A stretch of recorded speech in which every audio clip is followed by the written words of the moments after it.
Let's look at 2705 W Lytelle Place, like a buyer who does not want to fall in love with the photos first and ask questions later. On Zillow, this one is easy to understand at first glance. It is listed at $199,000. 3 beds, 3 baths, 1 at 662 square feet. Built in 2016, the photo package has the modern hillside look. Garage under the house, balconies, patio space, a big front image, and the whole, yes, I see why people clicked feeling. The listing description does what listing descriptions do. It tells you hillside Eagle Rock, cul-de-sac, indoor-outdoor living, over $100,000 in improvements, newer heat pump, fresh paint, flooring, smart home features, and an attached 2-car garage with storage. So the appeal is clear, but the buyer file gets interesting almost immediately. Zillow shows the property type as single-family residence. ZEMAS, the city record system, also supports single-family residence use.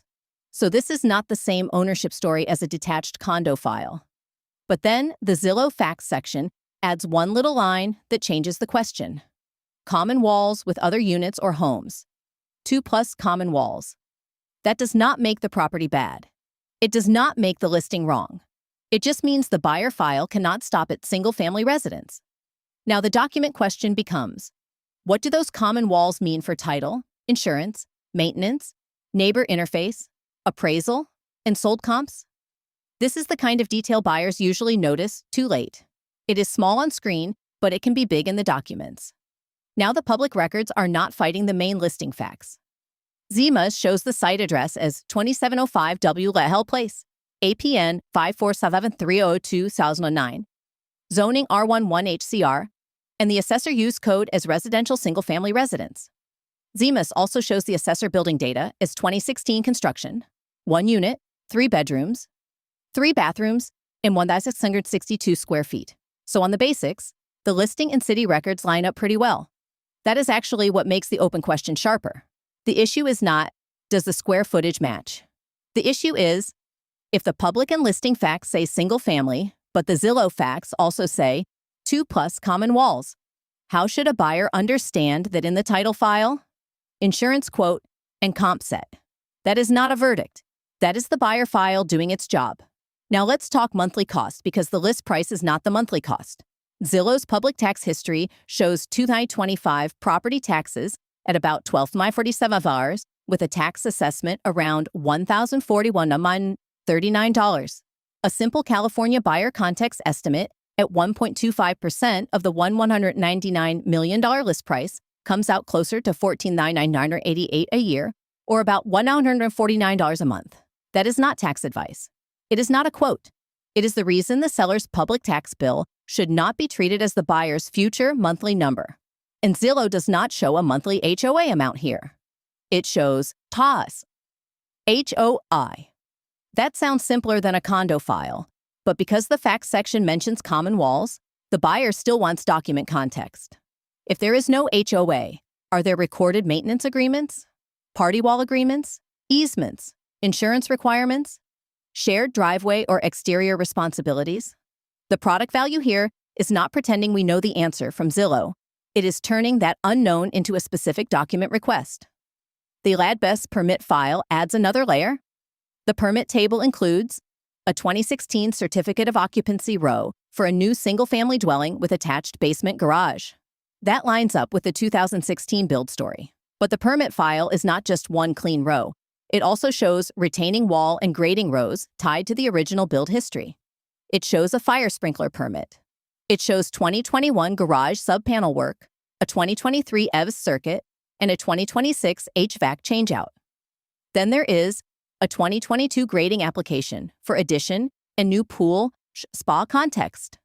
Again, none of that is automatically a problem. Permits are normal. Updates are normal. The buyer question is, which rows are finaled, which are pending, which relate to current improvements, and which ones need backup from the full permit file? One more practical detail. The labs table showed address blocks under 941, 965, and temporary 941. The listing address is 965. That is not something to panic about on a video. It is something to reconcile in the permit title file before a buyer assumes the city record is perfectly simple. ZEMAS adds the hazard and planning layer. The property is in a very high fire hazard severity zone. ZEMAS also shows hillside area, special grading area, and hillside construction regulation context. The seismic section shows Raymond fault near source context, with nearest fault distance shown as within fault zone.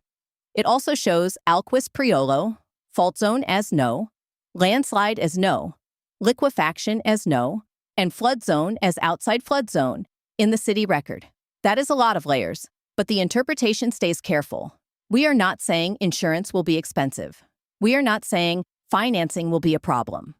We are saying this is where a buyer wants the insurance quote, lender review, natural hazard disclosure, and site drainage documentation before treating the photos as the whole story. Photos show the house. Hazard layers show the questions. The map gives this listing a different kind of context. The listing sells the hillside cul-de-sac feel. OSM and the listing map context place it near Eagle Rock Boulevard, York Boulevard, Verdugo Road, and CA2, the Glendale Freeway. Zillow's captured page shows walk score 62, transit score 40, and bike score 43. Nearby map points include coffee, restaurants, pharmacy, small grocery, chalk market context, and Delavan Drive Elementary nearby in public map data. That is not a good location or bad location statement. The buyer context is practical. Hillside driving, driveway slope, garage usability, street parking, freeway, corridor access, and what the block feels like at the buyer's actual commute and showing times. The listing shows the house. The map starts asking how it lives. School context is in the file as well. LA Hub and Laos D boundary layers returned. Delavan Drive elementary context, Eagle Rock HS for middle boundary context, and Eagle Rock HS for high boundary context. No rankings, no good school or bad school language. Final assignment remains a district confirmation item. Official LA Open data reported incident data for an approximate half-mile area around the property in 2024 returned 177 reported incidents. The leading categories included vehicle stolen, shoplifting petty theft, theft plain petty, vandalism felony, theft from motor vehicle, burglary, theft of identity, burglary from vehicle, and theft from motor vehicle petty. This is not a label on the property or the neighborhood. The practical buyer context is parking, garage use, vehicle-related categories, street activity, and how nearby corridors function at different times. The comp question stays open. Zillow shows a Zestimate around $403 million and an estimated sales range. It also shows the property sold in 2016 for $897,000 and is now listed at $199 million. That is useful context, but it is not a sold comp packet. An automated estimate is not a sold comp. Nearby active listings are not sold comps.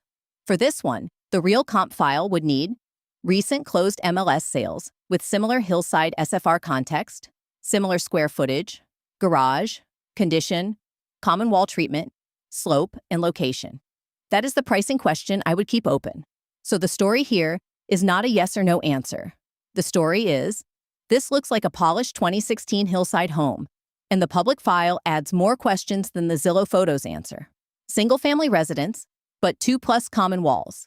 Public tax bill, but buyer tax estimate matters. Clean listing copy, but Labs has a permit file.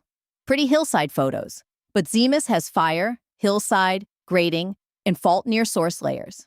Zestimate visible, but MLS sold comps still needed. That is buyer intelligence. Found a listing you like? Send it to us before you tour. We'll collect the public records, map context, cost context, permits, hazards, schools, incident data, comps, and open questions so you can decide with the full picture.